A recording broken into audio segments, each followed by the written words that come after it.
میں بتانا چاہوں گا آپ کو کہ کل 21 اگست میں بھارت بند کا اعلان کیا ہمارے دلت بھائیوں نے اور ملمول نواسیوں نے بھارت بند کا ایک اعلان کیا تھا، اور اس میں کافی شرکت لی. اور اس میں شاید میں بتانا چاہوں گا کہ اس کا جو ہماری حکومت پر ایک کافی گہرا اور ایک اچھا اثر پڑا، اور دیکھنے کو بھی میرا، اور ساتھ میں ہماری میڈیا نے بھی اس کا کوریج کیا.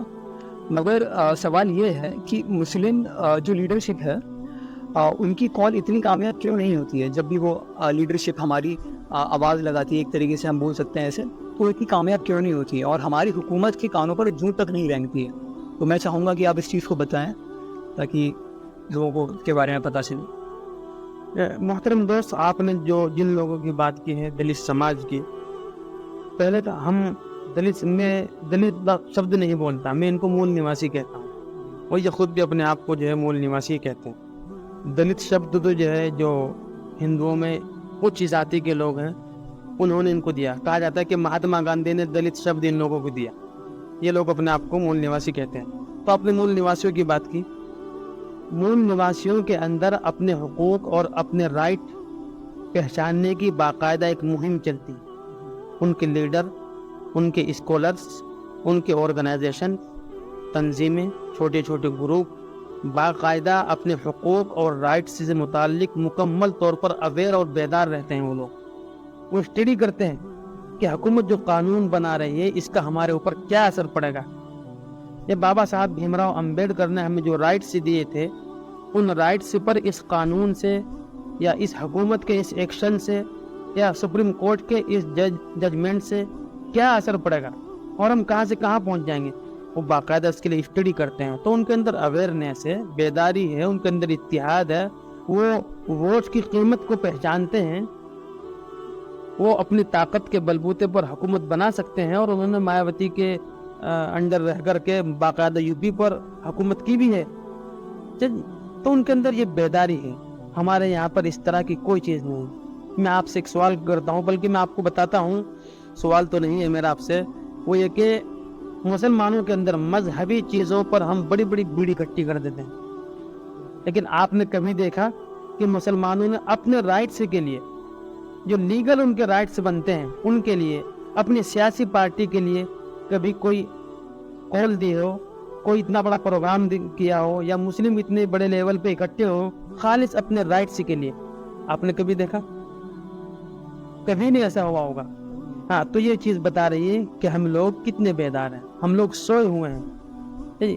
لیڈرشپ کی بھی غلطی ہے، میں مانتا ہوں لیڈرشپ کی بھی غلطی ہے، مگر لیڈرشپ سے زیادہ غلطی ہمارا جو تعلیم یافتہ طبقہ ہے اس کی ہے.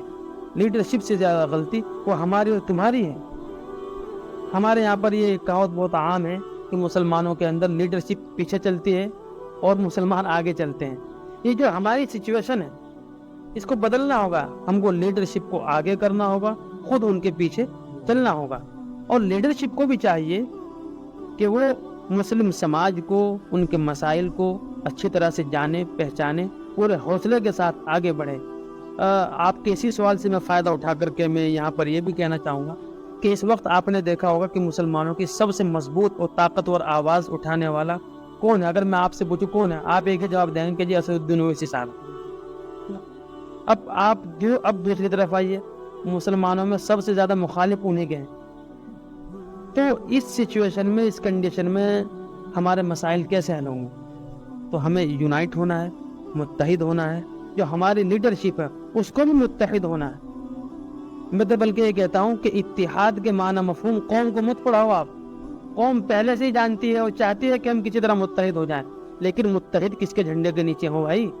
اویسی صاحب کے جھنڈے کے نیچے ہوں، یا اور کسی لیڈر کے جھنڈے کے نیچے ہوں، اعظم خان کے ساتھ ہوں، کس کے ساتھ ہوں، یا کانگریس کے ساتھ جائیں، کہاں جائیں؟ ہر طرف تو ہماری لیڈرشپ بکھری پڑی ہے. تو اتحاد کا سبق قوم کو نہ پڑھا کر کے ہماری لیڈرشپ خود ہی متحد ہو جائے، مسلمان متحد ہو جائیں گے. تو یہ ہماری لیڈرشپ کی بھی کچھ خامیاں ہیں، کچھ غلطی ہیں. ہماری قوم کی بھی ہم کو بھی سمجھنا ہے، ہماری قوم کو بھی سمجھنا ہے. اور جن لوگوں کی آپ نے بات کی ہے مول نواسیوں کی، مول نواسیوں کے اوپر جتنا ظلم ہوا ہے ہمارے اوپر تو اس کا 10واں حصہ بھی نہیں ہوا. مول نواسیوں پر 4000 سال سے اب تک ظلم ہوتا ہے، اور ابھی بھی آج کی تاریخ میں بھی، آج 22 اگست 2024 ہے، آج کی تاریخ میں بھی ان لوگوں کے اوپر ظلم ہوتا رہتا ہے گاؤں میں, دیہات میں, ادھر کیا نام آپ کا ساؤتھ انڈیا میں اس طرف, یا یو پی میں دور دراز یو پی کے دیہاتوں میں آج بھی ظلم ہوتا ہے. کہیں مونچھ رکھنے پر ان کو مار دیا جائے گا, کہیں گھوڑی چڑھنے پر ان کو مار دیا جائے گا, ان کو ناپاک سمجھا جاتا ہے, اچھوت سمجھا جاتا ہے. اس طرح کا ظلم ان کے اوپر ہوا, مسلمانوں پر تو کچھ بھی ظلم نہیں ہوا. تو جب یہ لوگ گڈھے سے نکل سکتے ہیں, یہ لوگ متحد ہو سکتے ہیں, ان کی لیڈرشپ متحد ہو سکتی ہے, یہ لوگ اپنی طاقت کے بل پر حکومت کو جھکا سکتے ہیں, تو ہم مسلمان کیوں نہیں کر سکتے بھائی؟ ہمارے پاس تو دین ہے, قرآن ہے, ہم متحد ہو سکتے ہیں, اور ہمیں کوئی اس طرح کی بیماری نہیں ہے, چھوت ہونے کی کوئی بیماری نہیں, کوئی چھوٹا بڑا نہیں, سب برابر ہیں. ہمارے ساتھ تو اللہ کا بہت بڑا فضل ہے. بس ضرورت اسی بات کی کہ ہم میں شعور کی کمی مسلمانوں میں, اور ہماری لیڈرشپ میں اتحاد کی کمی, حوصلے کی. بہت بہت شکریہ مولانا صاحب.